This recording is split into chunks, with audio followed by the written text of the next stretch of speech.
মা না হলে কখনো বুঝতেই পারতাম না একা একা বাচ্চা পালন করা কতটা কষ্টের। আমার ছেলেটা কতদিন থেকে রাত 1টায় ঘুমায়, আবার সকাল সকাল ঘুম থেকে উঠে পড়ে। রাতেও সে অনেকবার ঘুম থেকে উঠে। কতদিন যে মনে হচ্ছে শান্তিতে ঘুমাই না, কোনো হিসেব নেই। আসসালামু আলাইকুম ভিউয়ার্স, কেমন আছেন সবাই? আলহামদুলিল্লাহ আমরাও অনেক অনেক ভালো আছি। সকাল থেকে ভিডিওটা শুরু করছি। নাস্তা বানাতে চলে আসলাম। আজকে অনেক দেরিতেই ঘুম থেকে ওঠা হয়েছে, কারণ ওয়াসি রাতের অনেক দেরিতে ঘুমায়। প্রতিদিনই ও 1টার দিকে ঘুমায়, সকালবেলা অনেক তাড়াতাড়ি ঘুম থেকে ওঠে। আমার তেমন ঘুম হয় না, তাই ও যতক্ষণ ঘুমায় আমিও ততক্ষণ ওর সাথে ঘুমিয়ে থাকি। বাসায় পাউরুটি ছিল, তাই ডিম দিয়ে ভেজে নিয়েছি আর চা করেছি, সাথে টোস্ট বিস্কিট থাকছে। সকালের নাস্তা তা দিয়ে আমাদের হয়ে যাবে।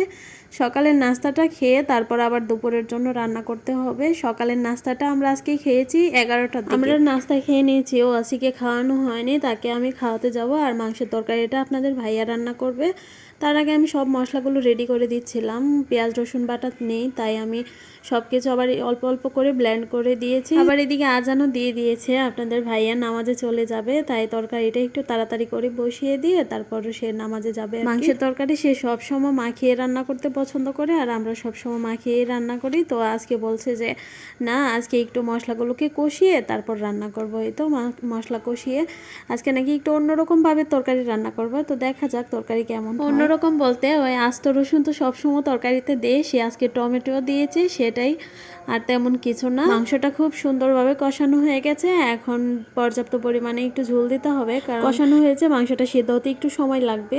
আর আলু তো সবসময় আমার পছন্দ, আলু না দিলেই নয়। আলু দিয়ে সে তরকারিটা বসিয়ে আবার নামাজে চলে গেছে। এদিকে আমি চিংড়ি মাছ বের করে নিয়েছি। আজকে 2টো চিংড়ি মাছই বের করেছি, যেহেতু 2জন মানুষ, আর ওয়াসি তো চিংড়ি মাছ খেতে পারবে না। এদিকে ডালটাও হয়ে গেছে, আমি 2 চুলায় 2টা বসিয়ে দিয়েছি, কারণ ঘুম থেকে দেরিতে ওঠা হয়েছে। এখন ডালটাকেও বাগার দিয়ে তারপরে উঠিয়ে রাখবো। আর ওয়াসির বাবা নামাজে চলে গেছে, ও এত কান্না করছে, কিছু করার নেই, রান্নাটা তো করতে হবে। মা না হলে কখনো বুঝতে পারতাম না যে একা একা বাচ্চা পালন করা কতটা কষ্টের। আমার ছেলেটা কতদিন থেকে রাত 1টার সময় ঘুমায়, আবার সকাল সকাল ঘুম থেকে উঠে পড়ে। রাতেও সে অনেকবার ঘুম থেকে ওঠে, কেন যে সে ঘুমায় না আমি তাই বুঝতে পারি না। ছোটবেলা থেকে ও এমন, একেবারেই ঘুমাতে চায় না। আর দিনের বেলা সে ঘুমায় 20 মিনিট আধা ঘন্টা এমন। এখন আমি ওকে এক হাত দিয়ে কোলে নিয়েছি, আরেক হাত দিয়ে রান্না করছি। এমনকি ওর বয়স যখন 2 মাস, তখন থেকে আমি এভাবেই রান্না করতাম।